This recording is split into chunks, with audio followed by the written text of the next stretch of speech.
आप सभी भाई बहनों का आध्यात्मिक ज्ञानात्मक चैनल की ब्रह्म मुहूर्त ज्ञान उपदेश कक्षा में एक बार फिर स्वागत है। आज की चर्चा एक स्वस्थता को लेकर करने जा रहे हैं। तो यहाँ स्वस्थता का अभिप्राय स्थूल शरीर की स्वस्थता से भी है और कार्य शरीर की स्वस्थता से भी है, क्योंकि जब तक कार्य शरीर स्वस्थ नहीं रहता तब तक आत्मा और परमात्मा का जो एक सजातीय संबंध है, वो एक व्यवहारिक स्तर पर एक सम्मुखता में बन नहीं पाता, जिसके फलस्वरूप परमात्मा से आपकी हमारी विमुखता होती जा रही है। विमुखता के कारण ही आपके हमारे जीवन में आनंदमय स्थितियां बन नहीं पाती। उन आनंदमय स्थितियों को अज्ञानतावश मनुष्य संसार में ढूंढता है, माया में ढूंढता है, प्रकृति में ढूंढता है। जबकि प्रकृति तकनीकी रूप से जड़ है, प्रकृति त्रिगुणात्मक है। तमोगुण, रजोगुण और सत्वगुण की स्थितियों को ही प्रकृति कहा जाता है। आप भाई बहनों से हो सकता है कभी ध्यान रहा हो, हमने तकरीबन 3 साढ़े 3 वर्ष पहले एक वीडियो प्रसारित की थी, स्वस्थ स्थूल शरीर की कसौटी। जो भाई बहन थोड़ा आयुर्वेदिक का ज्ञान रखते हो, उनको मालूम होगा कि आपका हमारा स्थूल शरीर तभी तक स्वस्थ बना रहता है, तंदुरुस्त बना रहता है, रोग रहित रहता है, जब उसमें वात, कफ और पित्त, इन तीन तत्वों का एक सम अवस्था रहती है। जैसे शास्त्रों में कहा गया ना, प्रकृति की जो एक सम अवस्था है, यानी कि तमोगुण, रजोगुण और सत्वगुण की सम अवस्था को प्रकृति कहा जाता है। इसको साधारण बोलचाल में आप और हम प्रकृति कहते हुए एक साधारण परिस्थितियों में हम देखिए, जिस माया में आप और हम रह रहे हैं, शास्त्रों के अनुसार वो प्रकृति ना होते हुए वो विकृति है।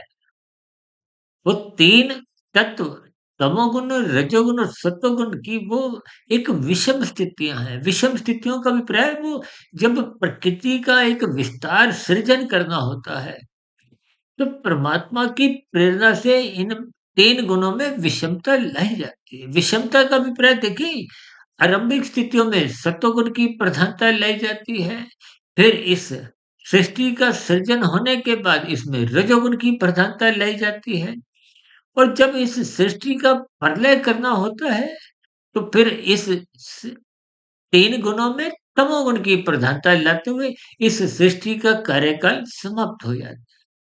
देखिए, यूं तो सृष्टि का कार्यकाल ही बहुत लंबा है। अब मैंने तो देखिए दो पंक्तियों में इस बात को रख दिया, 10 15 20 सेकंड में, कि कलयुग की आयु देखिए 4,32,000 वर्ष शास्त्रों में कही गई है। इससे दुगनी द्वापर की, इससे तिगनी त्रेता युग की और इससे 4 गुनी सतयुग की। और ये चारों युग जब बीत जाते हैं, एक चक्र रूपी, इसको चतुर्युग कहते हैं, ऐसे 71 चतुर्युग जब बीतते हैं, तो एक मनवंतर है और 14 मनवंतर बीत जाने पे ये सृष्टि का कार्यकाल पूर्ण होता है। हालांकि आज हमारा देखिए ये कोई विषय नहीं है, लेकिन आज हमारा विषय क्या है कि आपका हमारा स्थूल शरीर स्वस्थ रहे, इसके लिए वात, कफ, पित्त की एक सम अवस्था रहनी चाहिए। आयुर्वेदिक में जितने भी इलाज होते हैं, इन तीन तत्वों का संतुलन रखने के दृष्टिकोण से ही होता है। जब एक गुण, एक तत्व बढ़ जाता है, दूसरे कमजोर हो जाते हैं, तो कहीं ना कहीं कुछ प्रतिकूल परिस्थितियां स्वास्थ्य से संबंधित स्थूल शरीर के स्तर पर ही आप और हम कुछ रोग के रूप में देखते हैं। हालांकि देखिए, जो आजकल एलोपैथी का इलाज है, उसमें तो देखिए इन तत्वों की स्थितियों को नहीं देखा जाता। लेकिन देखिए, हमारा मूल विषय तो कार्य शरीर का है। लेकिन ये स्थूल शरीर भी तो आपका हमारा एक साधन है, इसलिए तो भगवान श्री कृष्ण जी ने हम सभी मनुष्यों के स्थूल शरीर को एक रथ की संज्ञा दी है। यानी कि 84 लाख प्रकार की योनियों में महत्व तो केवल मनुष्य योनि का ही है। क्योंकि मनुष्य योनि कर्म योनि है। कर्म फल के सिद्धांत की जो एक स्थितियाँ हैं, वो हम सभी मनुष्यों पे लागू होती है। इन सभी स्थितियों को आपको हमें ज्ञानपूर्वक समझना है। इसलिए तो शास्त्रों में बार-बार कहा जाता है कि सत्संग करो। सत्संग का मतलब ज्ञानमय स्थिति में रहो। आज मनुष्य सत्संग की स्थितियों से ही अपने आप को हटाता जा रहा है। सत्संग की स्थितियों में अपने आप को स्थित करने से कतराता है। जहाँ भी सत्संग की ज्ञानमय स्थितियों की कोई बात चर्चा हो रही हो, वहाँ से उठ चला जाता है। जहाँ भोगों की स्थितियाँ होती हैं, वहाँ वो भीड़ भड़क्के में भी अपने आप को खड़ा कर लेता है। देखिए ये एक कटु सच्चाई जिसको आप और हम जब तक स्वीकार नहीं करते, तो फिर ना तो आपका हमारा स्थूल शरीर स्वस्थ रह पाता है क्योंकि भोगों की स्थितियाँ तो बिगड़ती जा रही हैं। जब भोगों की स्थितियाँ बिगड़ेंगी, देखिए अधिक भोग विषय ही आपका हमारा कफ अधिक बढ़ा देते हैं। ये देखिए बहुत ही सूक्ष्म स्थितियाँ हैं। ये जितने रोग आज आप स्थूल शरीर के स्तर पर देख रहे हो, पहले तो देखिए जब सुख सुविधा के साधन नहीं थे, कि हमारे घरों में खाद्य पदार्थ में इतनी प्रचुर मात्रा में कभी नहीं होते थे। कभी ब्याह शादियों में या कुछ पर्वों की स्थितियों में ही मीठे पकवान खाए जाते थे या कुछ और ऐसे कुछ विशेष स्थितियों में, कोई ब्याह शादी में कुछ और ऐसी विशेष स्थितियों में। लेकिन आजकल तो देखिए खाना खाने के बाद भी लोग मुँह मीठा करते हैं या और भी देखिए घर में लगभग मिठाई की स्थितियाँ एक साधारण मनुष्य के जीवन में लगभग बनी रहती है। इसलिए आज ये देखिए मधुमेह का रोग बढ़ता जा रहा है क्योंकि आपका हमारा खाना-पीना बिगड़ गया है। खाना-पीना बिगड़ने के कारण ये जो वात, कफ, पित्त की जो स्थितियाँ वो बिगड़ती जा रही हैं। स्थूल शरीर के स्तर पर जब रोग अगर स्थितियाँ आती हैं, अभी तो आजकल देखो ना जगह-जगह अस्पताल कुछ खुलते जा रहे हैं। डॉक्टरों की संख्या बढ़ती जा रही है। आप प्राइवेट क्लिनिक भी देखो ना, कितने बढ़ते जा रहे हैं। दवाइयों की केमिस्ट की दुकानें बढ़ती जा रही हैं। आपके हमारे परिवारों में देखिए, एक महीने में कितनी दवाइयाँ आती हैं। इन स्थितियों को मनुष्य एक गहरे तल पर विचार नहीं करता, क्योंकि जब आपकी हमारी दिनचर्या बिगड़ जाती है देखिए, जब आपका स्थूल शरीर जिसको आप और हम विषय भोगों में लगाते हैं, वो भी स्थूल शरीर आप और हम स्वस्थ रख नहीं पाते। तो फिर कारण शरीर की तो आज किसी को चिंता ही नहीं। मेरे संज्ञान में तो लगभग देखिए 90% से अधिक लोग ऐसे मिले हैं, जिन्होंने कभी कारण शरीर का नाम ही नहीं सुना। जब देखिए कार्यशील का नाम ही नहीं सुना, तो फिर कार्यशील की क्या-क्या स्थितियाँ होती हैं? कार्यशील अच्छा है, बुरा है, प्रकृति के 3 गुणों की उसमें क्या-क्या स्थितियाँ हैं? कर्माशय क्या है? संस्कार क्या है? कर्मफल सिद्धांत हम सभी मनुष्यों पे जो लागू होता है, उसके क्या-क्या परिणाम आते हैं? ये 84 लाख प्रकार की योनियाँ किस आधार पे मिलती हैं? इन सभी स्थितियों का जब मनुष्य को ज्ञान नहीं होता, तो फिर वो समाज में देखा-देखी अपनी मनपसंद स्थितियों में जीवन बिताता हुआ, मनमर्जी की स्थितियों में अपना जीवन भोग विषयों में ही गुज़ारता है। भोग विषयों की प्राप्ति के लिए ही मनुष्य कानून का भी उल्लंघन करने से हिचकता नहीं है और पाप कर्मों में तो कब कितने करता जाता है, मनुष्य को इसका बोध नहीं रहता। देखिए भागवत पुराण की चर्चाओं में बार-बार 5 स्थितियों की चर्चाएँ आती हैं। धूर्त कीड़ा, मद्यपान, स्त्री संग, हिंसा और अनीतिगत कार्यों से कमाया गया धन। यदि मनुष्य इनका संग करेगा तो वो उससे पाप कर्म सहज ही होने लगते हैं। पाप कर्म होने से आपका बड़ा कार्यशील में क्रमशः बिगड़ता है और बुरे संस्कार तो साथ ही साथ बनते जाते हैं। देखिए, स्थूल शरीर के स्तर पर आपकी जो भी क्रियाएँ होती हैं, जो अन्य मनुष्यों को प्रभावित करती हैं, प्रकृति के अन्य जीवों को, चाहे पक्षी हो, पशु हो, कीड़ा-मकोड़ा भी हो, उन पर भी जैसी-जैसी प्रभाव पड़ता है, उसके अनुसार आपका पूरा कर्माशय बनता है। और तो और देखिए, आप और हम प्रकृति, क्योंकि देखिए ये वनस्पति जोनियाँ 20 लाख प्रकार की हैं।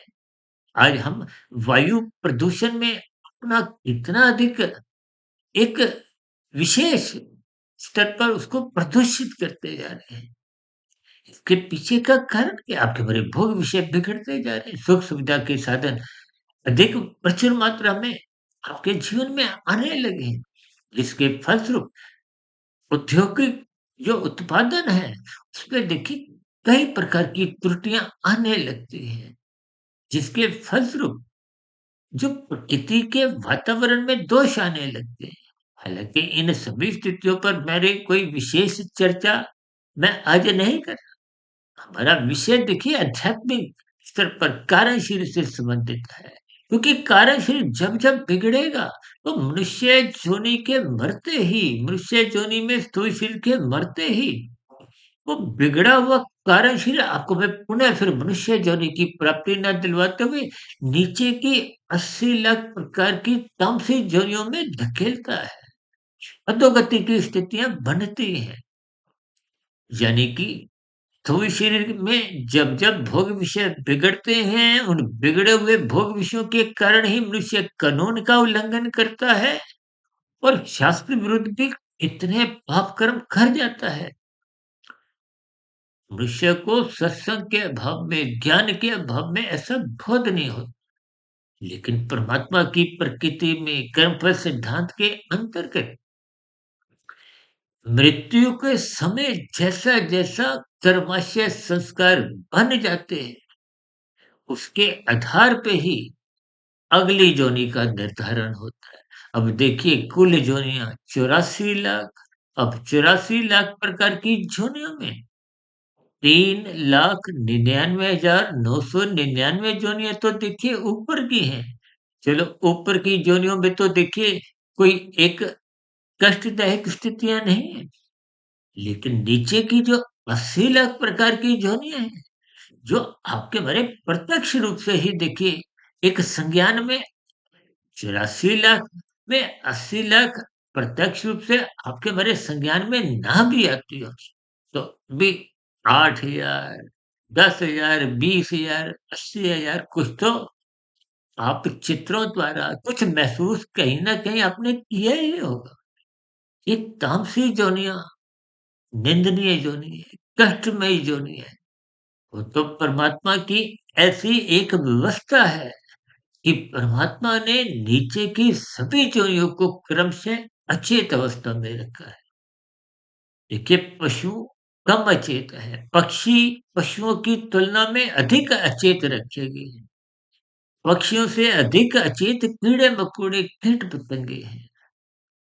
कीट-पतंगों से भी अधिक अचेत ये वनस्पति जोनियाँ हैं। अब देखिए वनस्पति जोनियाँ तो आपकी हमारी सेवा करती हैं, आपका हमारा आहार है, वो तो देखिए चल फिर भी नहीं सकती।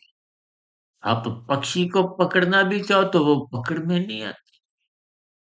देखिए इन सभी स्थितियों के पीछे का एक क्रम आपको हमें समझना चाहिए। मनुष्य योनि पाकर यदि इन सभी स्थितियों को आप और हम गंभीरता से नहीं लेते, तो फिर आपका हमारा देखिए स्थूल शरीर तो जैसे-जैसे आपके सामने समक्ष है कि कैसे-कैसे ये रोगग्रस्त होता जा रहा है। क्यों? क्योंकि बिगड़ते हुए आपके हमारे भोग विषय हैं। आज 24/7 विषय भोगों की स्थितियाँ आपको में भले ही आरंभिक स्तर पर कुछ सुख देती हैं, लेकिन स्थूल शरीर के स्तर पर आप जब भी रसगुल्ला खाते हो, अच्छा लगता है, तो क्षणिक सुख है। गंध, रस, रूप, स्पर्श, शब्द ये 5 स्थूल शरीर के स्तर पर जितने भी ये सुख है, ये तो क्षणिक सुख है। कुछ सेकंड्स के कहो, कुछ मिनट के कहो, जबकि मानसिक स्तर पर भी जो आपको में कुछ प्रसन्नता होती है, वो भी कोई लंबे समय की नहीं होती। लेकिन कारण शरीर बिगड़ने पे आपको में जो कष्टदायक स्थितियाँ हैं, इसलिए तो शास्त्र कहते हैं कि तमोगुण, रजोगुण बंधनदायक है, मुक्तिदायक केवल और केवल सत्वगुण है और सत्वगुण का संग मनुष्य करता नहीं, ब्रह्म मुहूर्त में सोया रहता है, रजोगुण में पूर्ण रूप से जगा रहता है। यानी कि संसार के प्रति, संसार को पकड़ने के प्रति, संसार को भोगने के प्रति वो पूर्ण रूप से सचेत रहता है। आज कहीं भी उसको एक मनुष्य को देखिए कोई भोग नजर आए तो भीड़ की भीड़ वहां पहुंच जाती है। इसका कारण क्या है? आपका मेरा रजोगुण बिगड़ चुका है। जब रजोगुण बिगड़ जाता है तो ऐसा बिगड़ा हुआ रजोगुण मनुष्य को सत्संग करने नहीं देता। देखिए संसार में आज सत्संग की स्थितियां विदेशों में नहीं, भारत में तो विशेष स्तर पर अक्सर दिखाई देती है। लेकिन ये सत्संग होता हुआ संख्या के बल पे तो आपको में दिखाई देता है, लेकिन वो राशि मनुष्यों द्वारा अधिक होता है। राशि मनुष्यों द्वारा किया गया सत्संग साधारणतः श्रद्धा पूर्वक हो नहीं पाता। देखिए श्रद्धा तो जब तक आप सात्विक स्थिति अपनी मजबूत नहीं करते, तब तक श्रद्धा पूर्ण रूप से बन नहीं पाती। हो सकता है ऐसी बातें देखिए को में सुनने में अच्छा नहीं लगता, लेकिन जितार्थ स्थितियों पर जब तक हम कुछ क्रमबद्ध तरीके से सच्चाई नहीं रखते, फिर देखिए शास्त्रों का जो एक सूक्ष्म ज्ञान है, वो हमें समझ नहीं आता। देखिए स्थूल शरीर के स्तर पर हमारा निर्मश्य बनता है और संस्कार भी बनते हैं, और मानसिक स्तर पर भले ही कर्मश्य नहीं बनता। आप देखिए लाल बत्ती पार करते हो तो आपका चालान कटता है। भले ही कुछ परिस्थितियों में आप बच भी जाओ, तो प्रकृति की व्यवस्था में आपका चालान कट जाता है। लेकिन दूसरे दृष्टिकोण से यदि आप प्रसन्नतापूर्वक लाल बत्ती पे नहीं खड़े, एक बोझ समझ के, तो भले ही आपका स्थूल शरीर के स्तर पर तो चालान नहीं कटता, क्योंकि स्थूल शरीर के स्तर पर तो आपने लाल बत्ती पार नहीं की, लेकिन मानसिक स्तर पर आपका कोई कर्तव्य निभाने का कोई भीतर से कुछ इच्छा नहीं, एक बोझ समझकर आपका चालान नहीं कटे। तो फिर ऐसी स्थितियों में आप भले ही चालान से तो बच जाते हैं, लेकिन मानसिक स्तर पर चिंतन लाल बत्ती पर ना रुकने का बना रहने के कारण वो बुरा संस्कार कारण शरीर में बनता जाता है। और जब ये निरंतर बुरे संस्कार बनते जाते हैं, तो फिर ये कारण शरीर बिगड़ता है। फिर जब कुछ ऐसी परिस्थितियाँ आपको हमें नज़र आती हैं, तो फिर मनुष्य लाल बत्ती पे रुकता नहीं। क्यों? क्योंकि वो बुरा संस्कार बन चुका है। जब कारण शरीर में बुरा संस्कार बन जाता है, तो वो बुरा संस्कार मन बुद्धि के स्तर पर विचार लाता है कि भागो, रुको मत, क्यों समय बेकार करो। देखिए ये बहुत ही एक कटु सच्चाई है। अब ऐसी स्थिति में मनुष्य भले ही उस चालान से बच भी जाए, लेकिन प्रकृति तो देखिए आपके बारे सभी कर्मों को नोट करती है। आपका हमारा जीवन एक परीक्षा जोने का है। जैसे परीक्षा में देखिए आप जो कुछ लिख कर आते हो, नंबर उसके आते हैं, नतीजा जब आता है, परिणाम आते हैं, तो जैसी-जैसी स्थितियाँ आपने उत्तर पुस्तिका में उत्तर रूप में लिखी होते हैं, नंबर उसके आते हैं, नंबरों के आधार पे ही फिर आगे की स्थितियाँ बनती हैं। ठीक इसी तरह आपका हमारा कर्माशय संस्कारों की स्थितियों के आधार पर मनुष्य की मरने के बाद की स्थितियाँ बनती हैं। साधारण शब्दों में तो देखिए शुभ संकेत के रूप में किसी के मरने पे भी बोल दिया जाता है कि अमुक-अमुक मनुष्य का स्वर्गवास हो गया है। लेकिन कारण शरीर में बनी हुई स्थितियाँ, देखिए परमात्मा की व्यवस्था एक न्याय संगत है। परमात्मा किसी का भी पक्षपात नहीं लेते। परमात्मा के कर्मफल सिद्धांत में किंतु परंतु की कोई गुंजाइश ही नहीं। तभी तो देखिए कर्म के साथ फल शब्द जुड़ा है, और कर्मफल शब्द के बाद ही एक शब्द है सिद्धांत। यानी कि कोई किंतु परंतु की कोई गुंजाइश ही नहीं है। इसलिए तो हम पाप कर्मों को गैर जमानती वारंट से जोड़कर एक पक्की मोहर लगाते हैं कि पाप कर्मों का प्रतिकूल परिस्थितियों के रूप में आपको मैं दंड कहो, सजा को, अधोगति की स्थितियां को, उनसे गुजरना होता है। किसी भी तंत्र मंत्र से आप और हम अपने पाप कर्मों की सजा को कम नहीं कर सकते। देखिए, ये बहुत ही सूक्ष्म स्थितियाँ हम अलग-अलग विषय उठाते हुए प्रारब्ध के अंतर्गत भी पहले भी समझा चुके हैं। इसलिए हम सभी भाई-बहनों को जैसे देखिए, कुछ वर्ष पहले कोरोना की स्थितियों में अक्सर बहुत चर्चाएँ होती थी कि रोग प्रतिरोधक क्षमता बढ़ाओ। रोग प्रतिरोधक क्षमता बढ़ने से आपको रोगों से लड़ने की यानी कि स्थूल शरीर के स्तर पर फिर कोई रोग उत्पन्न नहीं होते। ठीक इसी तरह कारण शरीर में भी बिना सत्संग के कारण शरीर में शुद्ध कमाई होती नहीं। शुद्ध कमाई का मतलब सात्विक स्थितियां बनती नहीं, शुभ संस्कार बनते नहीं। देखिए कारण शरीर तो तभी स्वस्थ होगा ना जब वहां शुभ संस्कार बनेंगे और शुभ संस्कार बिना सत्संग के संभव ही नहीं। हम तो बार बार कहते हैं श्रद्धा पूर्वक सत्संग करो, श्रद्धा पूर्वक सत्संग करो। गुरु के प्रवचनों को आदर पूर्वक सुनो, शास्त्रों का स्वाध्याय श्रद्धा पूर्वक करो, पर फिर चिंतन मनन करो, शोध करो, उस पर गहन चिंतन करो। देखिए, स्थूल शरीर के स्तर पर आंखों द्वारा पढ़ने की स्थितियां हैं, कानों द्वारा सुनने की स्थितियां हैं। ये भी अगर श्रद्धा पूर्वक होती है, श्रद्धा पूर्वक का मतलब ही है जब इंद्रियों के साथ, आंखों के साथ, कानों के साथ मन भी जुड़ा होता है, बुद्धि भी जुड़ी होती है। कभी-कभी माता-पिता अक्सर बच्चों को बार-बार जोर देकर कहते हैं ना मन लगा के पढ़ो। हाँ, मन लगा के पढ़ने का मतलब मन बुद्धि उस इंद्रियों के साथ लगाओ।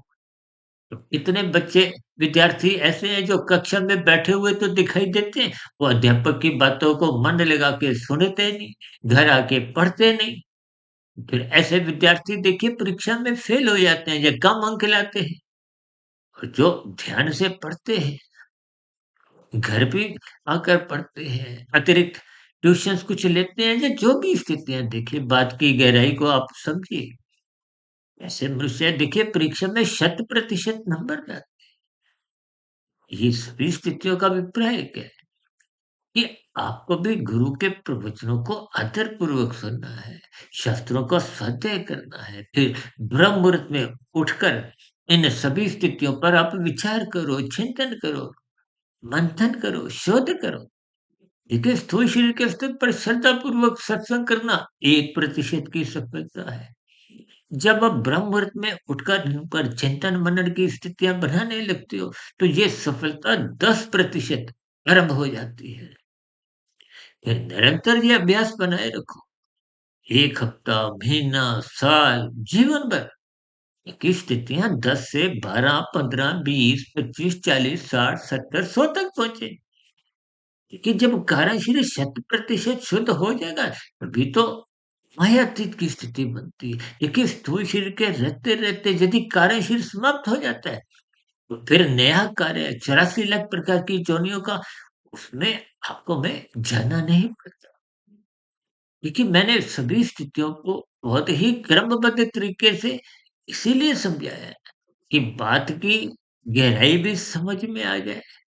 देखिए स्थूल शरीर स्वस्थ रखने के लिए वात, कफ, पित्त का संतुलन चाहिए।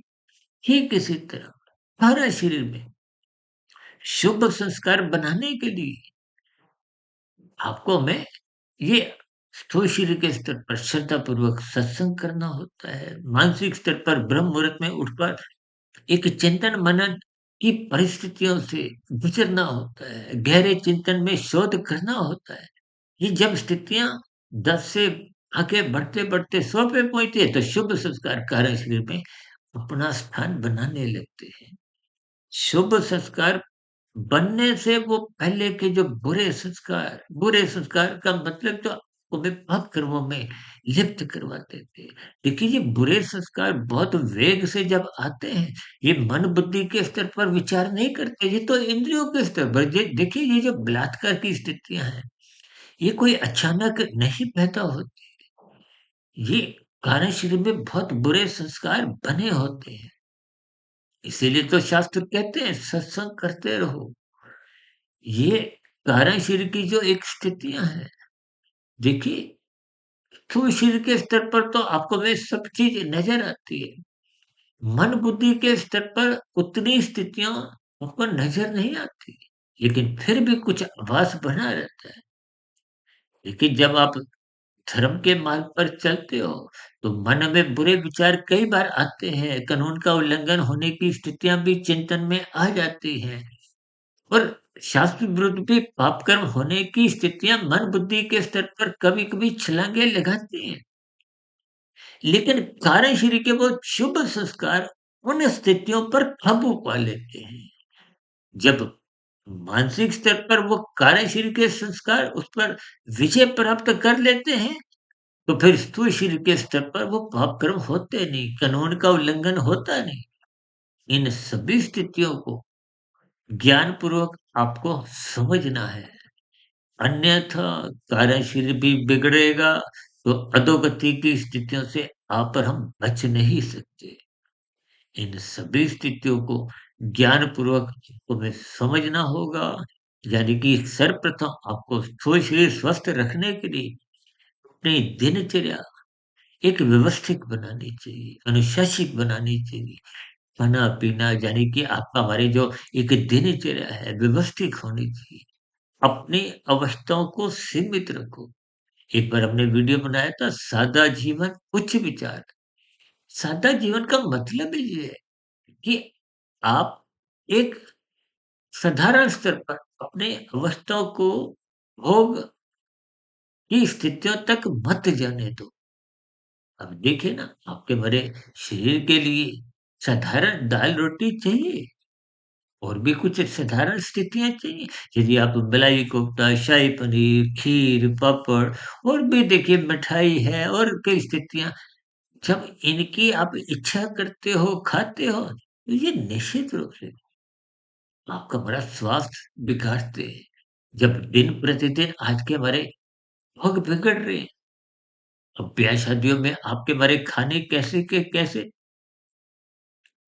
होने पे हमारा स्वास्थ्य बिगड़ता है। देखिए, एक साधारण स्तर पर एक इन सभी स्थितियों से जब आप कोई ब्याह शादियों से या कुछ और ऐसे एक पकवान खाने से उस स्थूल शरीर के स्तर पर, मानसिक स्तर पर कुछ ऐसे बोध होने लगते हैं, कुछ संकेत आने लगते हैं। देखिए, बीमारी एक दिन में तो जन्म नहीं लेती, उसका आधार बनता है, नींव तैयार होती है। देखिए, भीतर में बीमारी पनप रही है, कुछ-कुछ अनदाया तो मनुष्य को अपने दिनचर्या बिगड़ने के कारण होने लगता है। देखिए, कुछ बीमारियाँ भीतर ही भीतर पनप रही होती हैं, आपको हमें बोध नहीं होता, क्योंकि वो अभी स्थूल शरीर के स्तर पर प्रकट नहीं हुई। ठीक इसी तरह साधारण शरीर में भी जब देखिए क्रमशः बिगड़ रहा है, अब मनुष्य अपने जीवन में कितने ही ऐसे पाप कर्म कर जाता है, जिनको वो प्रत्यक्ष रूप से मरते दम तक पाप कर्म समझता भी नहीं। क्योंकि संसार में भीड़ की भीड़ जब पाप कर्मों में लिप्त होती है, तो वो भीड़ की भीड़ उस पाप कर्मों को पाप कर्म भी समझती नहीं। आइए देखिए, सर्दियों के दिन हैं, हाँ, पर हम कभी-कभी देखिए ये जो मूँगफली खाते हुए छिलके दाएँ में फैलते हैं, है तो ये भी देखिए एक कानून का उल्लंघन, आप गंदगी फैला रहे हो। तो ये स्थितियाँ आपका हमारा व्यवहार बिगाड़ती हैं, ये अनुशासनहीनता लाती है। ये सभी स्थितियाँ सत्संग करने में विघ्न उत्पन्न करती हैं।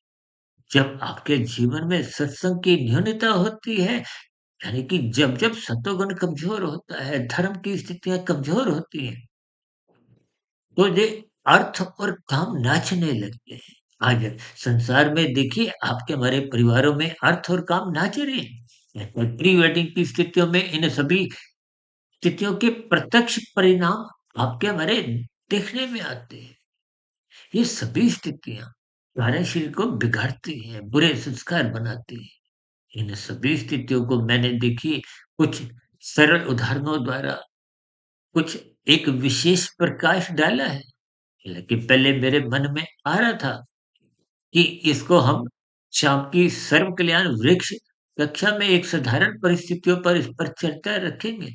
लेकिन क्योंकि कार्यशरीर की स्थितियाँ थी, कार्यशरीर की कुछ सूक्ष्म स्थितियाँ विशेष रूप से हम ब्रह्म मुहूर्त में ही इस पर कुछ प्रकाश डालते हैं। क्योंकि हम देखिए ब्रह्म मुहूर्त ज्ञान उपदेश कक्षा में कुछ गंभीर विषय उठाते हैं, ताकि उन विषयों को आप गंभीरता से लें, ताकि दिन की दिनचर्या जब संसार आपके इर्द-गिर्द आकर्षित करता है, छलांगे लगाता है, उन प्रलोभनों से आप और हम बच जाएँ। लेकिन दिन में भी देखिए हम कुछ 2 ढाई 3 मिनट की जो वीडियो प्रसारित करते हैं, क्योंकि कमरा रजोगुण बिगड़े नहीं और शाम की स्थितियों में आत्मक स्थितियों में कुछ मनुष्य का भोग विषय बिगड़ने लगते हैं। सर आप देखते हो ना शाम के समय कुछ ऐसी स्थितियाँ, कुछ मदिरा पान की या कुछ और भी देखिए मौनात्मक स्थितियों की प्रधानता बढ़ने लगती है। इसके कारण भोग विषय बिगड़ने लगते हैं। भोग विषय बिगड़ने से ही फिर ये सभी स्थितियाँ मनुष्य को जल्दी से सोने नहीं देती। जब सोना देरी से होता है, तो फिर मनुष्य ब्रह्म मुहूर्त में उठ नहीं पाता। इसके फलस्वरूप देखिए जब-जब आप ब्रह्म मुहूर्त में नहीं उठते, तो स्थूल शरीर के स्तर पर भी रोगग्रस्त स्थितियाँ बनने की संभावनाएँ अधिक होती हैं। मन बुद्धि के स्तर पर तो देखिए विकार उत्पन्न होते ही हैं।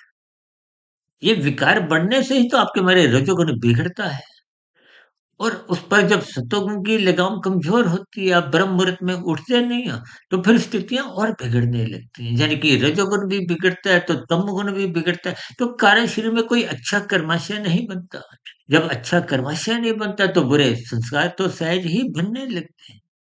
इन सभी स्थितियों को हमें ज्ञानपूर्वक समझ तो देखिए जब कोई शरीर के स्तर पर रोग गहरे तल पे पनपने लगते हैं, आपकी हमारी दिनचर्या बिगड़ने लगती हैं और भोग विषयों पे भी कुछ एक बाध्यताएँ डॉक्टर के कहने पे आने लगती हैं, तो फिर मनुष्य ब्रह्म मुहूर्त में उठने लगता है, भले ही स्थूल शरीर के स्तर पर उठता है।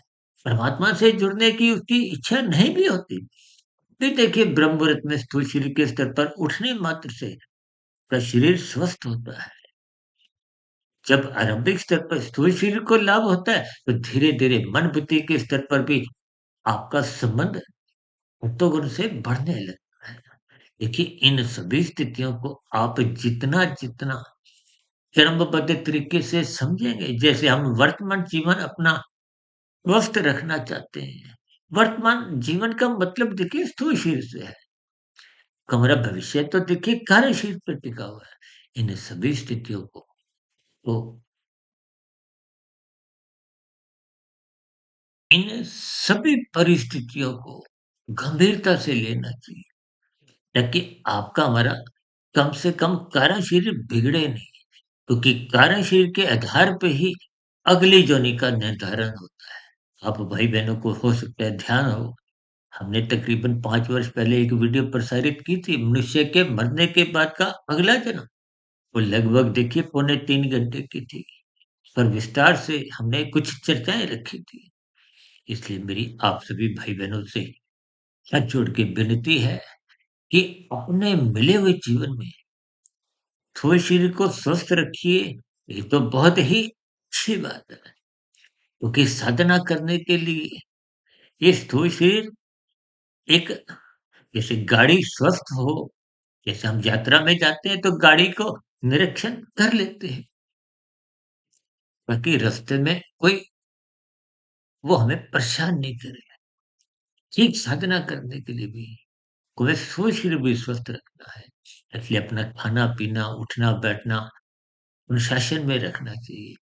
जब स्थूल शरीर अनुशासित रहता है, तो विश्वास कीजिए आज नहीं तो कल सूक्ष्म शरीर मन बुद्धि भी स्वस्थ होगा और आने वाले समय में कार्य शरीर के प्रति भी आप जगने लगोगे।